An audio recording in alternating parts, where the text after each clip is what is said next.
سلام دوستان، امروز میخوام باهاتون درباره یه موضوع خیلی مهم و جذاب صحبت کنم. سرمایه‌گذاری در املاک. ببینید، هممون میدونیم که داشتن یه خونه، مغازه یا زمین یه جورایی حس امنیت به آدم میده. ولی آیا میدونستید که سرمایه‌گذاری توی املاک میتونه شما رو به ثروت برسونه؟ خب، بیایید یکم بازش کنیم. دوستان، اگر علاقه‌مند این نوع ویدیوها هستید، در بخش کامنت‌ها بهم بگید. برای حمایت از من فقط کافی است این ویدیو رو لایک و کانال رو سابسکرایب کنید. خیلی ممنون. چرا املاک یکی از بهترین گزینه‌های سرمایه‌گذاری است؟ سرمایه‌گذاری در املاک یکی از قدیمی‌ترین و مطمئن‌ترین روش‌های افزایش سرمایه بوده و هست. شاید بپرسید چرا است؟ خب، بیایید دلایلش رو با هم بررسی کنیم. 1. املاک همیشه ارزشمند است. زمین و ساختمان، برخلاف پول نقد که ممکنه ارزشش با تورم پایین بیاد، معمولاً به مرور زمان ارزش بیشتری پیدا می‌کنن. مخصوصاً توی کشورهایی مثل ایران که تورم بالاست، خرید ملک به شما کمک میکنه سرمایه‌تون از بی‌ارزش شدن در امان بمونه. 2. نیاز دائمی به مسکن. مسکن یکی از نیازهای اساسی هر انسانیه. همه دنبال یه سقف بالای سرشون هستن، پس تقاضا برای خرید یا اجاره ملک همیشه وجود داره. این یعنی حتی در بدترین شرایط اقتصادی هم شما میتونید از اجاره دادن ملک درآمد داشته باشید. 3. افزایش ارزش بلند مدت. بذارید یه مثال ساده بزنم.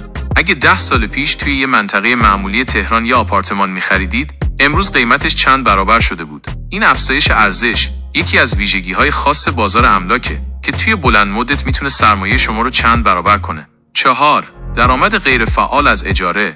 ملک فقط برای خرید و فروش نیست. شما میتونید ملک خودتون رو اجاره بدید و هر ماه درآمد ثابت داشته باشید. این روش به خصوص برای بازنشستگان یا افرادی که دنبال یه درآمد پایدار هستن خیلی جذابه. 5. ریسک پایین‌تر نسبت به سرمایه‌گذاری‌های دیگه.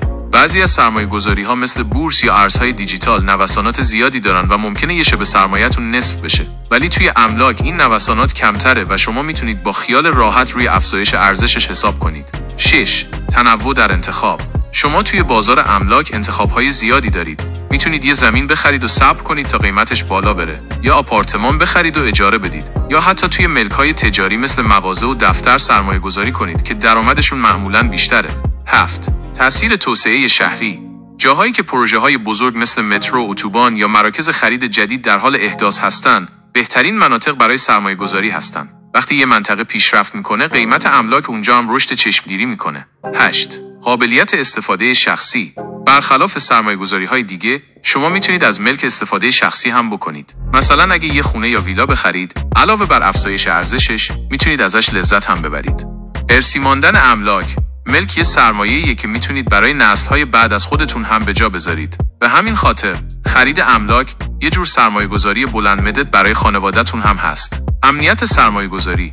وقتی پولتون رو توی یه ملک سرمایه‌گذاری می‌کنید، خیالتون راحته که یه دارایی ملموس دارید. برخلاف بعضی از سرمایه‌گذاری‌ها که ممکنه یه شب ارزششون از بین بره، ملک همیشه یه ارزش واقعی داره. جمع‌بندی این بخش. به طور خلاصه، سرمایه‌گذاری در املاک یه راه مطمئن، پرسود و با ریسک پایین برای افزایش داراییه. فقط باید صبور باشید، خوب تحقیق کنید و با دید بلند مدت وارد این بازار بشید. حالا شما چی فکر می‌کنید؟ دوست دارید توی کدوم نوع از املاک سرمایه‌گذاری کنید؟ نظرتون رو توی کامنت‌ها برام بنویسید. چطور شروع کنیم؟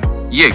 با پول کم شروع کنید. فکر نکنید که برای ورود به این بازار باید میلیاردی پول داشته باشید. میتونید یه خونه کوچیک بخرید یا حتی توی شهرهای کوچیک‌تر یه زمین بگیرید. 2. تحقیق کنید. ببینید توی کدوم مناطق ساخت و ساز داره رونق میگیره. معمولاً جاهایی که پروژه‌های جدید شهری، مترو یا اتوبان در حال احداث هستن، بهترین انتخاب‌ها هستن. 3. قرض و وام نترسید. وام مسکن میتونه بهترین دوست شما باشه. اگه درست مدیریت کنید، میتونید قسط‌هاتون رو از اجاره‌ای که میگیرید پرداخت کنید. یه نکته مهم. دوستان، املاک مثل بازی شطرنج میمونه. باید صبر داشته باشید و حرکت درست رو انجام بدید. هیچ وقت با عجله خرید نکنید. حتما مشورت کنید و از متخصصین این حوزه کمک بگیرید. جمع‌بندی. پس اگه دنبال یه روش مطمئن برای سرمایه‌گذاری هستید، املاک یکی از بهترین انتخاب هاست. با برنامه‌ریزی درست و صبر، میتونید یه دارایی مطمئن برای خودتون بسازید. اگه سوالی دارید یا تجربه‌ای توی این زمینه دارید، توی کامنت ها برام بنویسید. لایک و سابسکرایب یادتون نره که قراره کلی نکته جذاب دیگه هم یاد بگیریم. تا ویدیوی بعدی، موفق باشید.